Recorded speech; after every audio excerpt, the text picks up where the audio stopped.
there are 7 or 8 steps to make just yarn, to take it from fiber to yarn. And each step is, there are a lot of demands that are on the fiber. So that's why when we were talking about using hemp, we said, well, we need to get it thinner and we need to get it a specific length, and it was tough. And then you go through those 6 or 7 steps and you get a yarn, and then you've got to do something with the yarn. Yeah, in the mid-90s, we used Chinese hemp, and they had a way of processing it to where they could get it the ideal length and thickness, and it made a very nice yarn. We blended it with cotton, and for what applications? For t-shirts. It spun very well, and so we know we can spin hemp. And of course, until there's sort of an economy of scale within the country, and that's going to be difficult to have. That makes sense, yeah. On the non-woven side, you just sort of dump the fiber in, and the fabric comes out the end in all one step.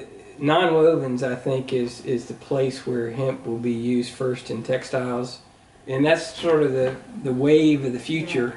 Is moving away from yarn to knit fabrics or yarn to woven fabrics and going into non-woven fabric. It would be, you can make anything that would be from about a 1/4 of an inch thick up to about 4 or 5 inches thick. So you can make yoga mats, you can make blankets, you can make mattresses, you can make ceiling tiles. Now, there are some non-wovens technologies where you can get thin enough to where you could make clothes. You could do hemp tote bags, and they'd be less expensive than doing a woven bag. Underlay, carpet underlay would be great. There's a movement to go toward non-fiberglass insulation.